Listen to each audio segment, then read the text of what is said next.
I'm gonna make a goal not to hit the side of my table during this recording, like I've done in every single recording ever. It's the goal. 60%. There we go. Hello, ladies and gentlemen, and welcome to Belichick's Bitches Podcast, the number one podcast in the world, by some sort of metric, using the best source, the only source. Do trust me. I am your host, Brennan, and along with me, as always, is my co-host, Tyler. Yes, and we're back after a week hiatus because somebody took an unannounced vacation. Uh, But hey, I gave you the information to do it yourself, and you still didn't do it. it could be because I didn't want to upload a 5 second thing of me going, "What the hell am I doing?" Up on YouTube. So we're back after a little week off, and of course, a lot happened in those 2 weeks. Yeah, of course. So first of all, I just want to address the elephant in the room. This is the biggest talking point of the day, so I'm going to talk about it first, so no one has to I mean, skip through it's literally 25 the minutes of title. video for it. Week two, we didn't get to record after week two. The Falcons blew a 20-something point lead to the Cowboys. The Cowboys. It Yeah. was embarrassing. It was awful, terrible, fun to watch though. And For the Cowboys fans. onside kick, Oh, the onside kick from hell, Oh my. where the defensive team receiving thought, "Hey, it needs to go 10 yards They, before I touch this." they know Which they teach. they know illegal touching doesn't apply to them, right? So they thought, "Hey, we have to let this ball go 10 yards," which is the dumbest thing ever because none of them even got close to the ball. I mean, you look at the replay, the closest Falcon was like 2 yards away from the football. And so, again, there's that. And then, so they lost. So how Dan Quinn didn't get fired after week two, you can kind of understand, right? How does Dan Quinn And steal he the does job? it again. Back-to-back weeks. Again. The first time in NFL history, a team has blown a 14-point plus lead. Oh my God! Twice in the season. Twice in the same season. But They did it it's back to back. back-to-back. They did it back-to-back. And I believe I it was think both times it was way- over 20 points. I want to say it was about 20 points each time. And the way that it happened versus the Bears, I think, was even more embarrassing. The Cowboys, the onside kick was embarrassing. But the Cowboys looked decent from the second quarter on. The Falcons' offense was just. The Bears, there's no excuse to blow a 20-point lead to a backup quarterback in Nick Foles. The magic of Nick Foles. I would use There's his no proper reason. nickname, but I can't. No, The magic of But- Nick Foles. there is no reason to blow another 20-point lead to the Chicago Bears. I know the Bears are 3-0. I know their defense has looked a lot better than it has in previous years. I get it. But it's the Bears. Yeah. It's a backup quarterback who didn't really play last season. You go out there and you blow the lead again. Matt Ryan looked terrible on the last drive. I don't know what he was doing. He threw into triple coverage. Not to Calvin mention Ridley. you have a scat back as your starting halfback too. Yeah, and You don't really have a tight end. Hayden Hurst hasn't looked good, sadly. He had one good week, Yeah, that and was he's week one, just I think. disappeared. Yeah, that was like week one. And the thing about Hurst is he could never take over Mark Andrews and Nick Boyle, who were later round picks. Yeah, and Hayden Hurst was the first round pick. he could Drafted before never Lamar. just. Just a reminder. That's also said. A lot of players were drafted before Lamar that shouldn't have. Sony Michelle. But anyhow, I digress. Josh We Rosen. will not be having the Sony Michelle, New England, and Lamar Jackson rant today, because that is a rant for the offseason, in your draft season. That is a long time away. Anyway, I'm It's getting about annoyed. 16 weeks away. But yeah, so that's the big. So how? I honestly thought there was like a 30% chance we'd see a Dan Quinn getting fired this week. I don't know how he hasn't.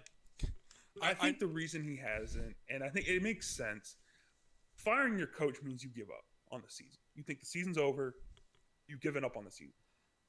It's only week 3. 0-3 teams have come back and made playoffs. It's happened before. Extremely unlikely. But Extremely unlikely. And the team has so many holes that it's not going to happen. But you don't want to sink the morale any lower than it is. You don't want to make your players even more unhappy than they already are. So it makes sense. But if he gets past week 10 as the head coach, I'll be shocked. Yeah. I don't know how Dan Quinn's still has a job. We're not the And type I know, to call for people's jobs, but come on now. and that's what I was about to say. I know we're just two schmucks that have a long way to go in this industry. I get it, okay, but it don't take a genius. And I think Arthur Blank, he's one of the most patient owners in the league, and that can benefit you a lot of the times. And this times it's couldn't imagine being a Falcons fan. Yeah, I feel. I know a lot of them, and I love to torment them about it, but I could not imagine Yeah, being a Falcons fan I have right now. quite It a must few be. friends who are Falcons fans, and I feel so bad for them, but I give them And credit I for bet it a they lot. feel just as bad for you. At least we won a Super Bowl that we've been to.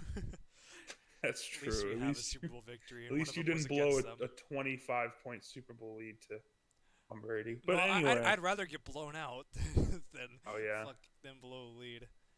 Oh man, not like you haven't been blown out in the Super Bowl in the last 10 years though. that's basically the Broncos' MO in the Super Bowl. Either we win or we get blown out. There's no in between. You can't. No, but speaking of the Broncos, let's talk about the Broncos. 'Cause, Do we have to? yes, we have to. So It's tank for Trevor season. it is, and I like to poke fun of teams, but then again, you guys have all the excuses in the world. Injuries upon injuries, of course. Yes. I drafted Cortland Here. Sutton. I finally buy into a Broncos receiver. It's been however long since I'm finally like I am sold on a Broncos receiver, and he tears his ACL week 2. Yeah, 'Cause you why not? want to hear? Okay. You want to hear our injury report? Oh boy, yeah, I think you sent me We- that tweet earlier. We were without Oh boy. quarterback 1, Drew Lock. We're without running back 1, and Philip Lindsay or / Melvin Gordon. They're both running back 1. We're without right tackle 1, who opted out, and Juwan James. We're without right tackle 2, and Elijah Wilkinson, who is done for the season. We're without defensive lineman 1, who is Jarrell Casey. We're down defensive lineman 2, who is I want to say Draymond Jones. We're down defensive lineman 3, who is DeMarcus Walker. We are down inside linebacker 3, who is Justin Stranad. No, that's Mark Barron. My bad. It's Mark Barron. Inside linebacker 4, Justin Stranad. Outside linebacker 1, Von Miller. Cornerback 1, AJ Boye. And cornerback 4, I believe that is who's our 4th corner? I want to say that's Devontae Harris. And as like I said, Cortland Sutton. Of course, the one position you guys are always injured in tight end, you have no injuries because NFL is weird. Yeah. Yeah, and that's again, I mean, as much as again as I like to pick on the Broncos and you because it's fun. There's really not much you can do there when you're rolling out a practice squad every week. Literally, and Brett Rippon, the starting quarterback, was literally on the practice squad. And even that, yeah, it's just been a murder show. But again, like you say, there is one positive is Trevor Lawrence, and talk a bit more about Lawrence later, because I kind of want to save that to the end. Some Broncos fans are mad at me for saying that we should, if we get the number 1 pick, we should draft Trevor Lawrence. And see, people are captivated by Locke because he's that cool quarterback, and he's got the trust of the team right now.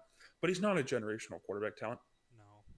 That's the difference between the two. Is you can find a replacement to Locke. It's hard to find another prospect like Trevor Lawrence. He's the best prospect since Andrew Luck, in my opinion. At any position, not even just quarterback. Like I'm talking about running back, receiver.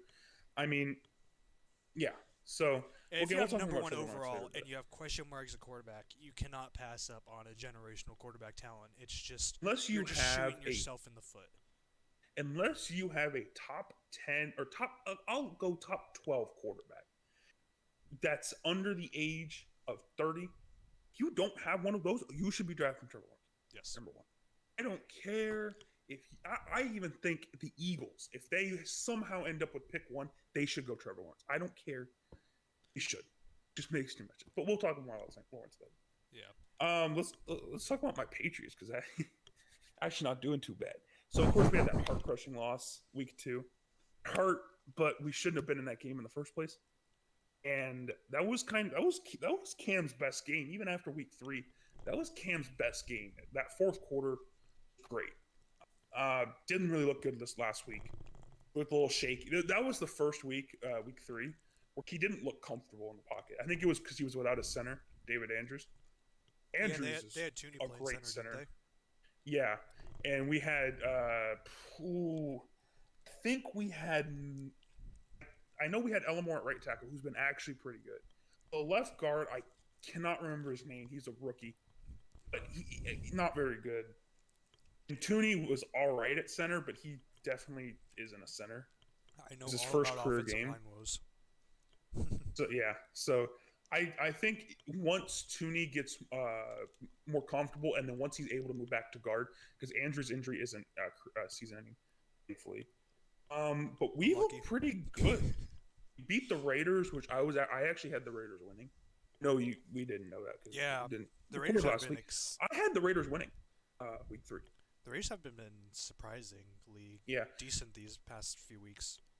But Gruden's coaching style kind of got a little exposed. And the reason why is because Carr can't throw deep. I've been one of Carr's biggest sympathizers because I always kind of liked the attitude he had. Same. I always thought he could get it together. It's been 7 years, 6 years. He just hasn't. He's average. Average is the great term for Derek Carr. And kind of showed. It kind of showed against them because we were double teaming checkdowns. I don't know if you saw that. I don't know if I sent it to you. No, you didn't. But no, I'm sorry. So, it was a thing on Twitter. It was a couple of days ago, and we were double teaming Hunter Renfrow running a 2-yard curl. I'm not lying. You guys could probably find it on Twitter. A 2-yard curl was double teamed because they didn't trust him to hit Nelson Aguilar deep. I wouldn't trust throwing to Nelson Aguilar either. But yeah, so Raiders, they have some issues that is Carr. They're riding or dying on Carr's arm, and that's pretty scary, at least to me. Speaking of which, let's talk about Justin Herbert. Because if we would have been talking about him after just week 2, and it would have been all praise. But he looked pretty shaky. He came back down to earth. Yeah. More definitely expected, Justin Herbert. Yeah. And week 2 game was really good. He was great. But yeah, he definitely still has a long way to go. But I definitely do think you and me were both kind of wrong. The one thing that he's only had you and me. I'll say I'm wrong when I'm wrong, but he's only had 2 starts. I'm gonna wait till we have a much bigger sample size to say that. One thing I was hypercritical of, and because I think you were critical of it too. I was critical of Trubisky pocket. coming out, and then he had a great season year 2, and now he's back to regular Trubisky. So I'm not gonna apologize for being right or wrong, say I'm right or wrong until we actually see everything happen. The one thing we were both hypercritical of was his pocket awareness. Yes. Oregon, he looked really skittish in the pocket. I feel like the feeling that since he's in the NFL and he realizes even if the offensive line for the Chargers isn't very good, they're better than anything he's ever played with. He looks comfortable in the pocket. That's not the issue. It's his decision making is not good. That's not at least last week. And his reading. His reading, it definitely needs to improve. He's learning his I think a 5th offense in 6 years if you count the NFL and college. Yeah. So again, I'm not saying he's right where he's going to be great or not. But one thing I said that my number one criticism was his pocket awareness. Nope, you're going full robot. You're robot man. Hello? Hello? Well, we just lost Tyler. So Justin Herbert, my biggest criticism of him wasn't necessarily a pocket, but that it was a very big concern. Justin Herbert really needed to improve mentally on the game for me. as well as actually show some development, which I don't believe he ever showed during his time at Oregon. I've gone over this so many times. He's looked slightly better throwing touch passes. Not everything is a bullet, which is a breath of fresh air. He still makes extremely boneheaded decisions, however. That interception against the Chiefs comes to mind immediately. He still needs to work on actually reading the defense. He needs to get better at that. He needs to get faster going through his reads. I do not know what happened to Gronk still. Let me try recalling him. Hello?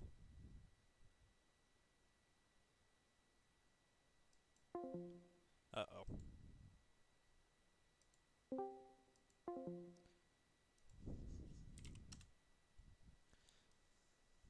I have no idea what happened to Tyler.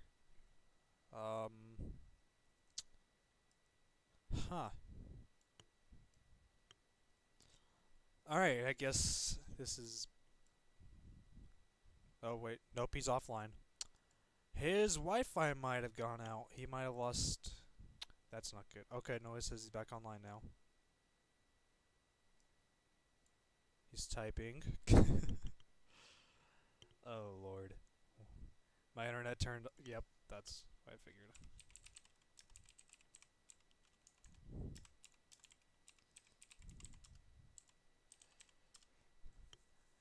Okay. Hello? Hear me? Yeah, I can hear you. God dang it! Sorry about that. Are you still recording? Yeah, it's still going. Okay. I Okay. filled in some of the time by talking about Justin Herbert for me. Okay. Sorry about that. We're back. Okay, that was stupid. Just my internet just choked for a minute. With the Falcons. Yikes. It's kind of rude. Um. So let's talk about some more contracts because that's one thing we haven't talked about. Robert, the Rams. I don't know where they keep pulling this money from. They keep paying their star players. Paid Robert Woods this The time. salary cap doesn't exist for teams that get a lot of revenue. This might be true. This is very true. This might be true. This is very true. I keep wanting to deny this, but Owners that don't have a crap ton of money have to live by the salary cap. Owners with a lot of money do not. So they paid Robert Woods almost what, like, how much money was the exact contract? 4 years, $65 million with million. 32 guaranteed. And that's after paying Cooper Kupp, Aaron Donald, Jalen Ramsey. Hasn't gotten paid on that freaking team. Anyway, yeah. So they're continuing their payment. They look pretty good this season. Definitely not the best team, but Yeah, they've been pretty solid. decent. They almost came back against the Bills, but the refs and Josh Allen shut that down. Now, I want to talk about that play because I saw that play. I don't think it was the correct call, but it's being really overblown. Yes. Or calling it like the worst call of the century, like TFG. I mean, it's not the worst call of the century. Okay, please stop. Okay, was it a flag? I would want that called if I'm a Patriot fan. I wouldn't want that called. I think that's kind of what it comes down to. The Mike Pereira was watching the play, said it was a pass interference. So, I guess, but at the same time, it's I'd really like to know what route you the kind of want to just see him wide play receiver was running. I don't think it would. I think he was running a post, but I think that since he was getting handboxed, he had to improvise on it. Yeah, Right? and that's where the miscommunication came in and got the flag. Yeah, exactly. And I think at that time, by the book, it is a flag, but it's definitely one of those plays where you kind of want to just see the ref, put the flag in his pocket. It's being really overblown just because it was a comeback. If that wasn't a comeback and that was like a 35-14 game, that call wouldn't have been. Oh yeah. When. But people are blaming the refs. The Rams just couldn't stop Josh Allen. I think that's more of what the Rams should focus. They couldn't stop Josh Allen. Yeah, what was it, like 3rd and 20? He finds Cole Beasley underneath for the first down. It's like you had your chance right there and you didn't do anything. You let him convert a 3rd and 20.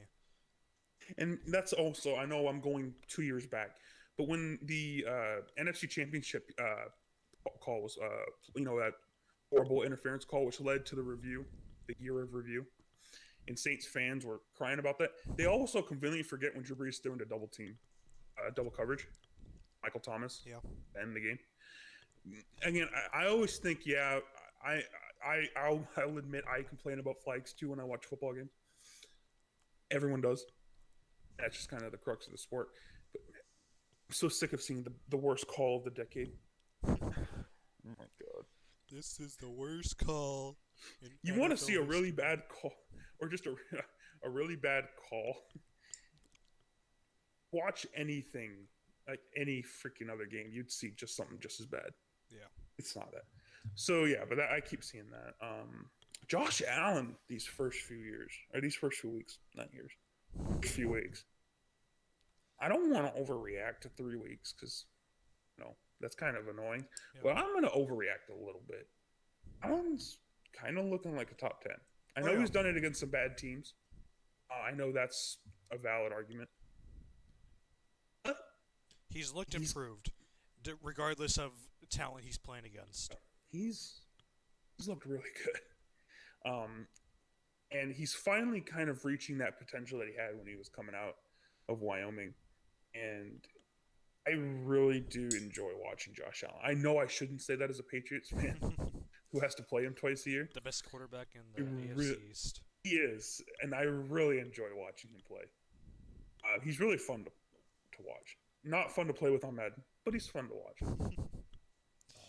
Yeah. Madden needs to give him a superstar dev already. Or even just a star dev, because he still doesn't have star dev. Is he still a normal? Not going to talk about Madden. I think so. Oh, wow. And he just doesn't. Madden's never liked Josh Allen. I know that feeling. Yeah. None of the Patriot rookies had quick dev in Madden, which still annoyed me. Please give it to Duggar. Yeah, I was about to say that's probably your best argument is Duggar. At least give it to Duggar. I mean, he's a rookie starting off at 24 years old. Out of a Div 2 team. Speaking of someone, actually, a player that really played well last week that I was not expecting, New England was using Jawan Williams to cover Darren Waller. Yeah, they took a 6'4" corner, which, really not many of those in the NFL, and put him on Darren Waller, and Waller didn't really do much against him. I was surprised. Actually looked pretty well. Secondary New England. I don't know why they keep turning out these good players, but I like it. Darren Waller is also 100% not a one-year wonder. Oh, he's not. He's looked freaking amazing. He's finally put it together. Dominance. It's taken him a while, but he put it together. Imagine if he just didn't have, those issues with alcohol in his first 4 or 5 years. What would we talk about Darren Waller now? But hey, yeah. Georgia Tech greatness. You like to see it. Oh my Lord. Listen, I don't get to brag about Georgia Tech people often. I'm going to take every opportunity I have. I mean, this is true. I'm literally running back to you. So. Another Georgia Tech GOAT. Carson Bucker kind of struggled on Monday Night Football, but we don't talk about that. We talk about the 2 game winners he hit against the Chargers. Yeah, I don't know why these guys don't play good in college and then go to the NFL and just can't you do that in college for me, man? Another Georgia Tech player, hard Jeremiah Tauchi, was hurt. He's not going to be playing against the Jets this week. Poor Tauchi. Oh my God. Can I take a moment to absolutely not like Bill O'Brien? Oh, I'm full with you. You should know this. And that joke I made about him during the draft. I'm not going to repeat it, but you know the joke I'm talking about.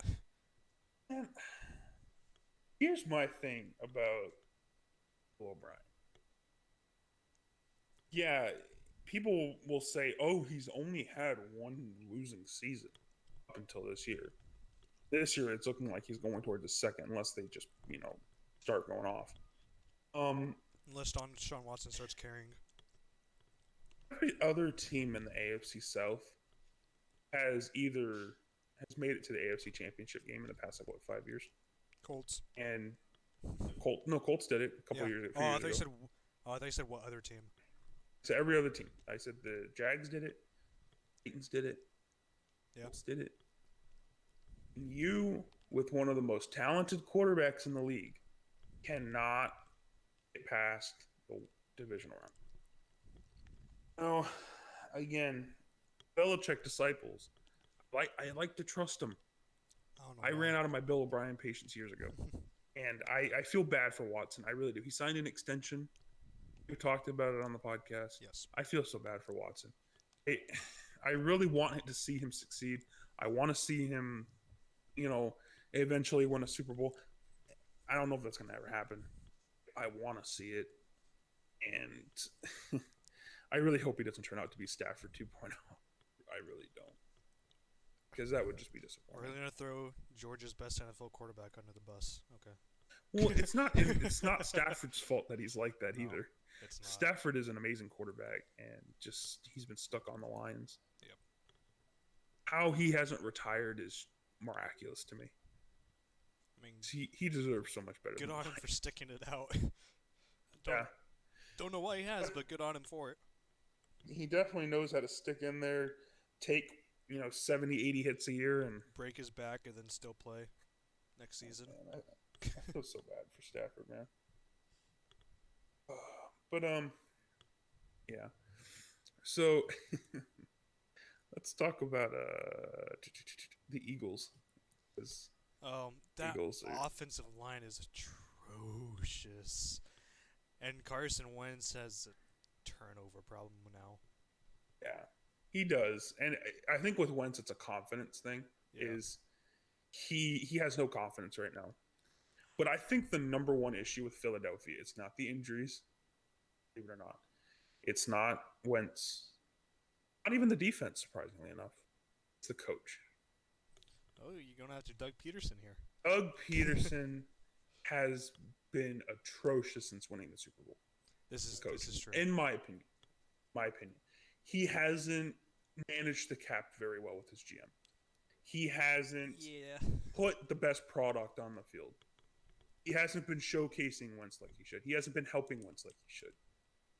And he keeps Jim Schwartz as a defensive coordinator. Schwartz just hasn't been there the last few years.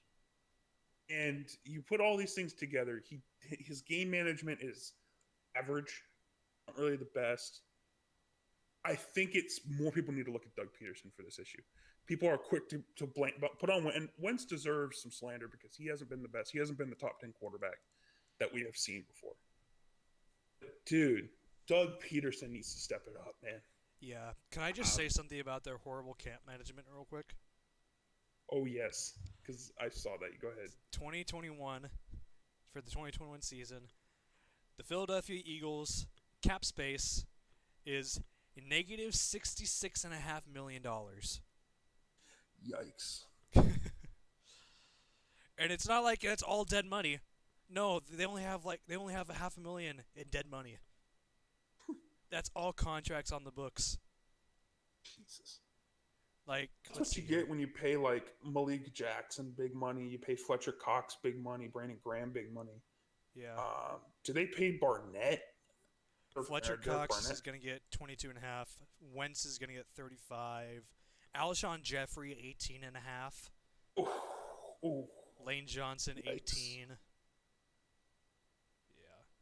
They're paying for an offensive line that doesn't play. Malik Jackson, 14 mil. Javon Hargrave, 15 mil. Imagine having two guys like that, and the two guys that you're already paying a combined $35 million. You know what we need on the books? We need a $14 million hour, one down lineman. Yep. That's what we really need. And that's my thing is I understand Wentz hasn't been playing well.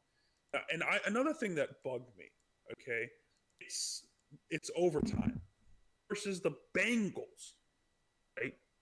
And you have an opportunity to either go for it on fourth and 5, take a field goal that your kicker can probably give a good attempt to. Yeah, Jake Elliott has had some great kicks. Yeah. and you play for the tie when you're They already punted. 0-2. They I punted. understand playing for ties has its benefits. I think there's moments where you should tie, right? Where you should play for the tie. This is not one of those moments. You're 0-2, you're underachieving, your quarterback has no confidence, and you punt the ball instead of saying, "Hey, I pay you $100 million. You are the face of this team. Here's the ball, get a first down." Nope. Right? Punt. You're like, "Oh, here's Cameron Johnston, guy who we pay $1 million to go punt the ball." It's just, I'm not even an Eagles fan, and it just frustrates me that more people are blaming Wentz and the injuries. Although, in my opinion, the real problem has been there for a year and a half. Again, I don't want to call people's job. I don't think he should even be fired. I don't even think he should be fired. I'm not saying that. I think the media needs to hold him accountable. And just because he won a Super Bowl, because you've had success, you shouldn't be exempt from criticism because it doesn't make you better. That's just a whole life thing, Even not even just if just because you've had success doesn't mean you shouldn't, take constructive criticism. You shouldn't take heat, And I think that's what's happening in Philadelphia. I mean, Wentz was sacked 8 times when they lost to Washington. I still like the picture. I think we talked about it. The picture where there's literally 4 Washington defenders around Wentz, and then all 5 of his linemen are just kind of like. There was two Eagles linemen blocking each other too. And you're just in there. You're just like, oh no, poor Wentz, man. And poor Burrow too. How many times have we heard, and Burrow is sacked from an announcer in these last 3 weeks? I feel so bad for Burrow. He is literally carrying that team to. Turn on the Browns-Cowboys game. Or not the Browns. Browns-Cowboys. Yes, Burrow plays for the Browns. Turn on the Jaguars-Bengals game, which is going to be a great game. And I take a shot every time someone says, and Burrow is sacked. Great way to go to the hospital on your Sundays, I tell you, because, man, I just feel so bad for the kid. He's played really well. He has played extremely well, especially for the situation he's been thrust into by the Bengals organization, who doesn't know what an offensive line is. Your best offensive lineman is Jonah Williams, and he is not doing well. You have an issue. Yeah. It's like when your best offensive lineman is Garrett Bowles. You have issues. Yeah. I don't know. We have Graham Glasgow and Dalton Reisner, yet somehow Garrett Bowles is our best offensive lineman. Oh, like, what? What? And what's going on? I understand our center's a rookie and he hasn't played well since week 1, so that may be an issue for the guards and lack of communication and just having to pick up whatever Cushenberry can't. But come on, man. Yeah, and I haven't really watched any Broncos games this year, and maybe that's a good thing. Yeah, but probably. But okay, so I want to talk about Trevor Lawrence now because this is probably gonna be fun. So there's a lot of bad teams in the NFL right now. Yes. Just a few teams are probably in the mix for Trevor Lawrence. A few times. Broncos Jets, the amazing Thursday night matchup that everyone can't wait to watch. I guess you could put the Panthers into that situation. Maybe the Vikings. The main two are Broncos and Jets. Maybe the Jaguars, but I mean Minshew's played pretty well. Minshew is not going to let that happen. Yeah, he's a man on a mission right now. Those are the main teams that kind of, maybe the Eagles are like a sleeper team. Talk about that. And maybe even the Giants, because Danny Dimes has a turnover issue still. Yeah, he still has fumbleitis. Yeah, and fumbleitis, and then he always has those that one decision in a game where you're like, why? Yeah, just chuck it out of bounds, man. Yeah. pull an Aaron Rodgers. Aaron Rodgers will throw 20 incompletions before throwing a pick. So Aaron Rodgers is getting a lot of hype, and I'm not going to get into that conversation this week. So Lawrence, I think if he doesn't go number one, it's shock. I don't understand. He's going to either get picked by the team who finishes last, or he's going to get traded up for. I think the trade up is more likely. I think the trade is more likely. So like you say, you think the Broncos should draft Trevor Lawrence. I'm 100% with that. I think there's no reason to keep Drew Lock, draft Penei Sewell, especially if you're the trading Lock pick. And get Trevor freaking Lawrence. Yeah, right. And it just don't make sense. I still think we could get like pass up on him. A third or a fourth for Lock easily.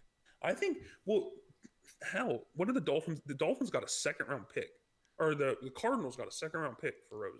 That's very true. And Rosen did not look good his rookie year.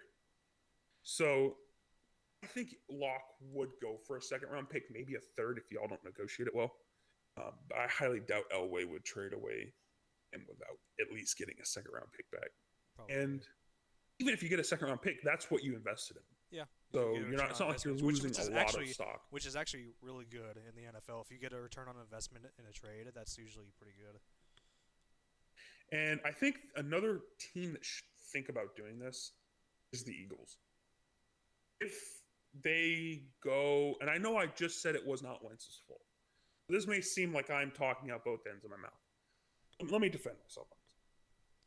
If you go 4-12, and let's say you get the number 2 pick, if the trade price isn't too high, I don't see why you don't do it. Lawrence is much younger. He's a similar type of quarterback to Wentz. They're pretty close in style. And he has a lot more room for potential. And you could get a good return on Wentz.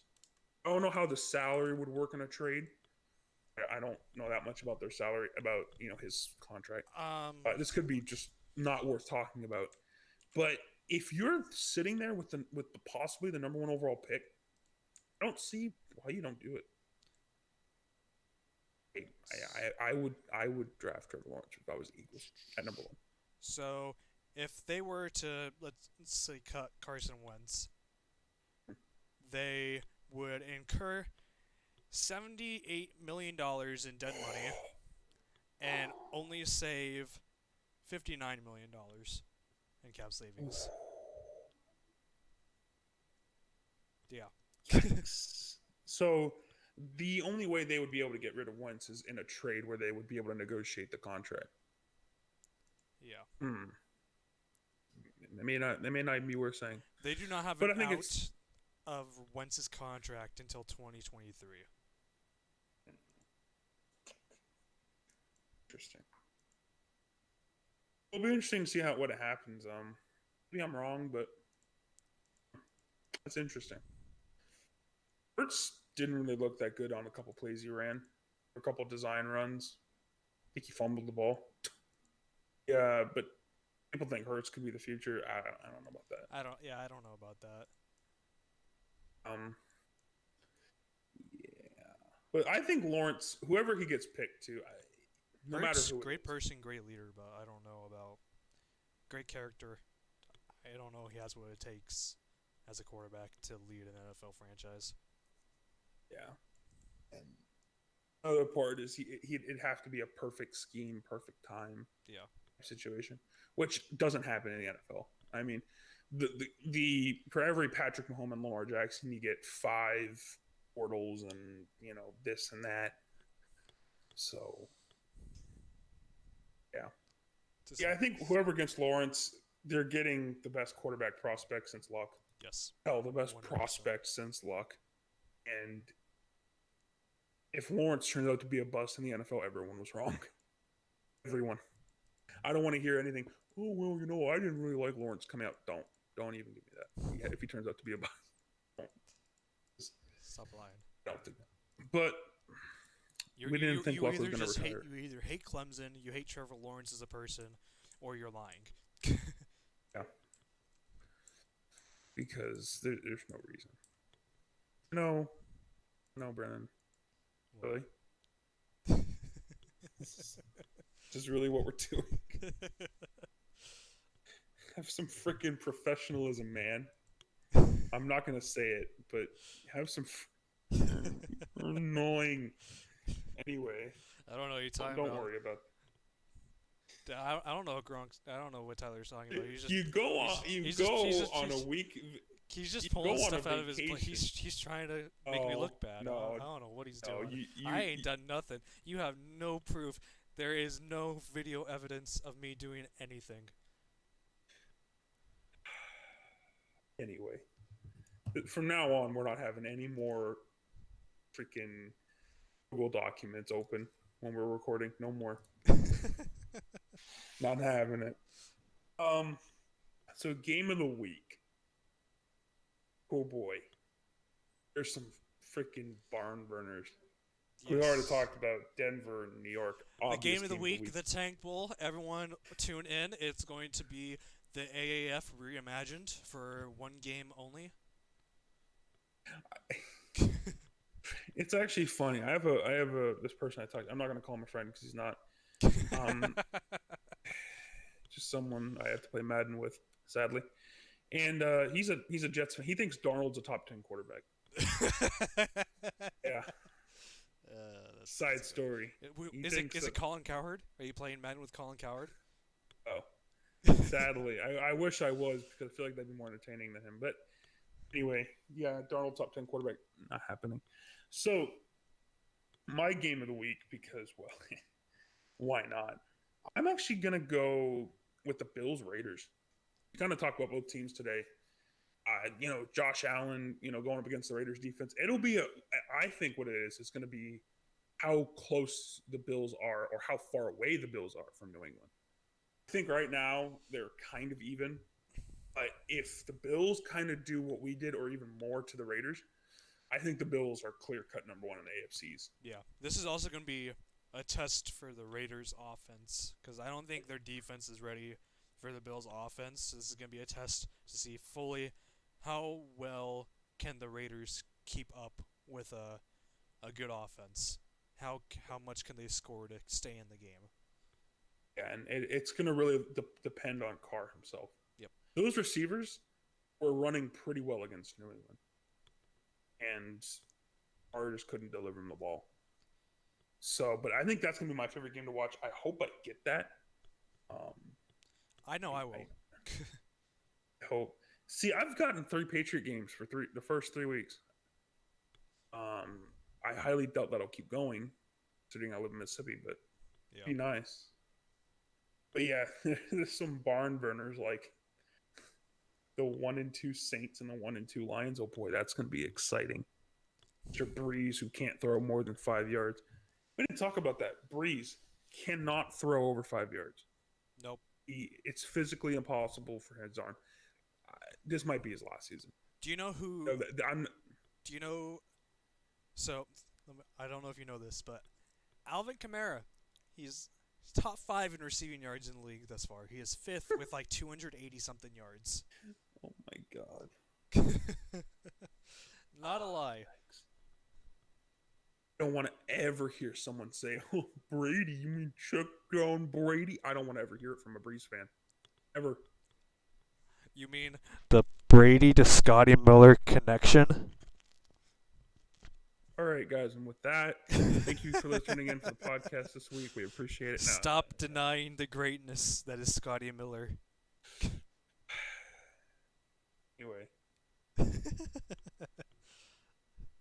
I will never give up on this, and he has proved me right, and I am so happy. Scotty. Imagine being named Scotty Miller, man, and being a great receiver. That's annoying. He's fast, too. He's pretty fast. So, yeah, my game of the week. I thought about Bills and Raiders, but I thought this game was like more interesting as a matchup, not like as an I think it's going to be a great game. I think it's going to be a very telling game for both teams, and that's going to be the Browns and the Cowboys. Hmm. I have a feeling this is going to be a You very mean Joe telling. Burrow on the Browns? Yeah, Joe Burrow on the Browns. Yep, exactly. The Browns would be much better off if they had Joe Burrow. Ooh, Hot is take. that a Hot take. shot? That's a shot at my quarterback that was previously ranked as the number one quarterback in that class when I first graded that class. So yes. Yeah. It's gonna be an interesting game. I think Cowboys can really cement their lead in the NFC East if they get a win here, because I think they're tied for first right now with the they're tied for first with the Washington football team. If that doesn't tell you all you need to know about the NFC East, then I don't know what else I can tell you. Um, the Browns have been Brownie. They've been about as expected, in my opinion, thus far. Um, it's going to be a test for the Cowboys secondary guarding Jarvis, Odell, Njoku, Hooper, and then also you got Chubb and Hunt out of the backfield. It's going to be a mainly test on the defenses. This is going to be an offensive game. It's going to be whose defense is able to step up and show what they're made of. Speaking of which, someone we haven't talked about on the podcast this season, Colton Smith has been one of the nice surprise stories of the season. As you know, he had a lot of personal issues last few years. He hasn't played since what, 2015? 2013, I want to say. 13? I think so. It's been a while since he played. He's actually doing really well in the Cowboys right now. I think he has 4 or 5 sacks. He's looking really well. His motor is like he's 26. Oh yeah, he last played in 2015. You were right. My bad. I think that's what I heard. So that's cool to see, is a comeback story like that. Yeah. Kind of a dark horse for comeback player of the year right now. Many people are talking about him, but I didn't even know he it's had cool 4 to see. sacks, to be honest. Really, yeah, it's something that not getting a lot of media coverage. Not even from Cowboys fans. I haven't heard anything from Cowboys fans about him either. Oh, we haven't even talked about. Oh, I don't think Tristan there's a Hill. player named unless he's Tristan French. Tristan Hill, Oh, the Gator Roller. That's right. scumbag. Scumbag. So, if anyone hasn't seen the play, it's not getting a lot of media attention because the NFL doesn't want you to see it. So Chris Carson ran up the middle, got met by Tristan Hill, brought him to the ground. So Tristan Hill is laying on top of his leg, and he still has it wrapped up. The play's over. Whistle's dead. But what does Tristan Hill do? Gator Roll. Get up. Gator rolls him for absolutely no reason. And anyone who doesn't know what a gator roll is, he pretty much took his leg and his Wait, his arms if with you his don't leg know what a into gator roll into his is, chest. what were you doing not watching Steve Irwin? Yeah. That's and literally just freaking rolled over. And I don't think he broke his leg. I think it's like a grade 1 or 2 sprain or something like that. Carson's going to be out for a week or two. But that's not the point. Dirty play. You see people defend, when it's head to head, it's a bang play. It's really not many times just malicious intent. That was 100% malicious. I think even J.D. McKissick, who's on the Washington now, former Seahawks running back, said that's some BS. Yeah. Because he should be there's no suspended place for and that. fined. I think he's only going to get fined. In my personal opinion, I know this is probably unpopular. It's worse than what Vontaze Burfict was doing. I would agree Burfict was because that's just headhunting. that's Burfict's. Well, yeah. When he was headhunting, I thought that was POS move. But there's a lot of the times where I think he kind of did head to head and was overblown, especially when he was on the Raiders. But in my opinion, he should be getting what Myles Garrett got as a fine. I don't even think he's been fined. I haven't seen anything about it. I don't think the NFL is even investigating it. And if they're not, I think that's just atrocious. That is abhorrent. Safety. Yes. What you're doing is you're sending a message to every other NFL defensive lineman, linebacker, that it's okay to gator roll somebody. And you'll see, I see people arguing, oh, it's his momentum. play was dead. Yeah. It was over. I think we Nobody was. I think we both know playing. our experiences with Tristan Hill defenders. It's just. Uh, It's one of those things actually, where I'm gonna I look at don't the like to see. excuses. That's the excuse. Is it's a form of tackling. Yeah, that was one of them. It's a form of tackling when the guy's playing. When the guy is running with the football, not when he's down and the whistle's blown. And the running back isn't moving; he's laying on the ground, and you still get to roll his leg. And just I don't know. It just annoys me, and it's not as because I like the Seahawks, because anyone I don't like the Seahawks. It's sorry. It's sorry. I have no respect for Tristan Hill. I really didn't really know much about him before. Now I really it's just BS, man. But anyway, I'm going off about that. If they don't fine him, that's gonna be ridiculous. They should fine and suspend him, 100%, for at least 6 games, which is what Myles Garrett got. Yeah. So anyway, time for our weekly sections. I've actually done a lot of work in like just since college football, SEC football has started back up again. I've actually been doing a lot more of my college scouting and like college player of the week. So I don't really have to do anything in terms of finding a new player for this week, next week, and the week after. So for 3 weeks straight, I don't have to really do anything except to watch football and write down people I see that I like. And this one, he's very interesting. Honestly, it's a corner, SEC corner. The way he plays football is completely different to the defensive scheme that he plays under, and it makes him look extremely atrocious at what he does. But yeah, I'm gonna talk about Florida cornerback Trey Dean III, a junior, currently projected as a 6th-round pick or priority undrafted free agent. I think he's better than that, depending on what team he goes to. We'll talk about his pros and cons. His first pro is his size. Dude's 6'3", 200 pounds. He's great size, great length. He's a very smooth back pedaler. He's efficient in and out of breaks. He's very good at pressing.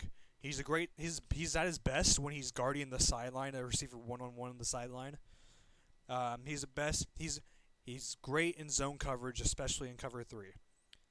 And that's an issue. Why is that an issue? Because Florida loves playing man. And this man is not built for man. I would dare say, he leaves a lot to be desired in man coverage. But in zone, he'd be great. I'd say if you're a Seahawks fan or someone that utilizes those big, tall, lengthy corners and plays a lot of cover 3 zone, you might want to do some work on Trey Dean. He could very well be one of your next corners, and I think he could be a very good fit in those schemes. He has actually some pretty good speed for being 6'3", 200 pounds. That's a bit underrated. But yeah, his man coverage is lacking. He's exposed to Florida because they play much more man. He doesn't quite know how to use his length. He seems like he's too big for his body, sort of thing. Like he doesn't know how to use himself to his fullest potential in terms of his size. And of course, him being taller, it takes him a little bit longer to get going. So he's not great at playing catch up if he gets beat. But if I think he could be a potential like Seahawks reach. Because right now, if he's 6th to undrafted free agent, if you're a team that loves playing cover 3 zone coverage, take him in like the 4th. Honestly, yeah, that'd be great value. Yeah, I actually I know this really isn't much, but I remember in Madden when you're looking for corners with height, and there's always him like in the later rounds. He always is really good. That's how I actually know a little more about him than I should. But, yeah, he's always good. Okay, so fantasy, I actually am cheating on my fantasy of the week because there's a defense that is so atrocious. It's so bad. I don't think the defense even really cares. It's the Panthers defense. If I am a fantasy owner, I would start almost any Cardinal I could. I think this game, this Cardinals Panthers game, is going to be like a 40 to 30 game. I think if you have Kyler Murray, which I have Kyler Murray in some leagues. If you have Kyler Murray, Kenyon Drake, DeAndre Hopkins, any of those guys, start them. This is my offensive light. If I had to have an offensive game of the week, this should be one of the bigger shootouts of the week. Start all your Cardinals, roll them out there. If you play the daily fantasy, which I couldn't because that is way too much stress. I couldn't play fantasy with money. Anyone that does, I have so much respect for, because I know dang well I wouldn't be able to focus at all on my team. I'd be like, I'm about to lose $100. I am totally about to lose $100. I had a friend who did that, and he asked for my input, and we would have had the perfect roster set up for the week. I think it was week 1 actually. If it would have been the perfect roster for Monday Night Football, if Saquon and James Conner didn't get hurt. Well, Saquon had a terrible game. I'm sorry, James Conner didn't get hurt, and Saquon didn't have such a terrible game. He would have won. I think it was like over $2,000 or something like that. Oh my god! On like a $3 buy-in. I'm just saying, man. I could not do it. Anyone that I do enough research and stressing over 2 free leagues. I could not imagine how stressed out I'd be if I had put $20 into a week. Couldn't be me, man. Do you have a win in our league game yet? In my league yet? I do. I was 0-4. By the way, anyone taking my fantasy advice, buyers beware. I went 0-4 in my first 2 weeks between 2 leagues. Right? I was injury struggle bus. But I know exactly. I know exactly how you feel.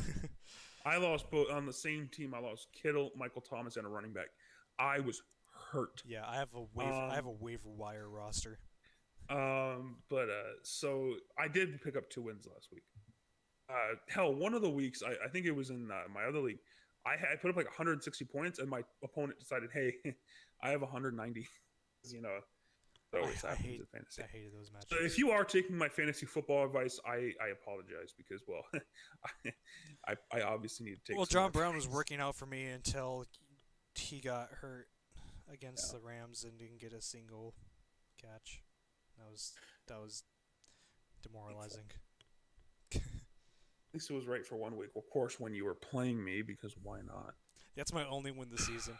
It's my only win. And it just shows that fantasy football is like 60% luck. I swear. Andrew Luck? Too. I remember, man, I was in a league last year. Someone drafted Luck, and we were in a voice call, and was in pain, man. Yeah. I'm like, hey, did you see what happened? He said, no. I said, Luck retired. He's like, what? I'm like, yeah, Luck retired. Are you serious? I'm like, yeah. No. I said, yeah. He looked at the I used to have a great strategy for quarterbacks in fantasy, but now looking back on it, if I took the same strategy, it seems like it would be atrocious. Because my starting quarterback was Andrew Luck. I had him as my starting quarterback for I want to say 3 seasons. Actually won the my league championship 2 years in a row. But that's besides the point. I'd have Luck as a starter, and I have Derek Carr as a backup, and I had Derek Carr when he had his MVP season. And when he wasn't completely terrible and had actually decent fantasy production. But now looking back on it, it's like if I had, well, even last year, if I had Andrew Luck and Derek Carr, it's like, what are you doing at quarterback? I never carry 2 quarterbacks unless I absolutely have no other roster spot, because I hate having 2 good quarterbacks and having to choose every week, because I always choose wrong. Because that's just me. And I know I absolutely jack shit sometimes. I have, in one of my other leagues, I have my quarterback 1 is Lamar Jackson. but that's changed. He's now quarterback 2. And my new quarterback 1 is Russell Wilson because I drafted both of them. So I'm going to try and trade Lamar off if I can. But anyway, so overall, what we've learned is let Brennan make undecided vacations. Hey. This has actually been in the planning for a while. I just didn't tell you. Of course you didn't, because why not? I mean, I gave you everything you needed to record an episode, and you didn't. You forget that I have the freaking technology awareness of a freaking. I told you exactly what I gave you. Pinpoint instructions, exactly what you needed to do. The fact that I can even work this mic is a freaking miracle. Okay, so I don't. You're like my mother with technology. But what's funny is it's only with computers. If it's about a tablet or a phone or anything else, I am the freaking wizard. Okay, when you hand me a computer and my brain goes, where's the power button? Because I don't know. It's just I have no brain power when it comes to computers, and I never will. So, haha, PC fan go brrr. That's you. That's you with PCs. It just don't work for me, man. Oh, you should just buy a gaming PC. Yeah, and then have it break and me not know what to do. No, thank you. Anyway, beside the point. I would help you fix it. On a tangent. People say build your own PC, and I'm like, I understand. I could probably do it. Still not doing it. Just, I would break something. I know myself. Mine's custom built, but I desperately need to upgrade it and make it bigger because the case is small as hell, so I can barely fit anything in it. Just need this laptop. Anyway, if you guys turn in for this week to listen about us talk about computers for absolutely no reason, I apologize. But thank you guys again for listening. Sorry about to have Gronk lie about the Google Doc. Yes, exactly. I didn't yell at my dog before the intro today. At least I hope I didn't. So if you heard that, I didn't even hear it the last time anyway. Mickey, what the hell are you doing? If you guys did stay this long, we appreciate it, and we hope you tune in next week on Belichick's Bitch. Gotta make some what's it called? What's it called? Merch. We're gonna make merch, and the first T-shirt's gonna be Mickey. What the hell are you doing? No, it have to be Mickey. What the fuck are you doing? Because that's actually what I said. Oh. Anyway.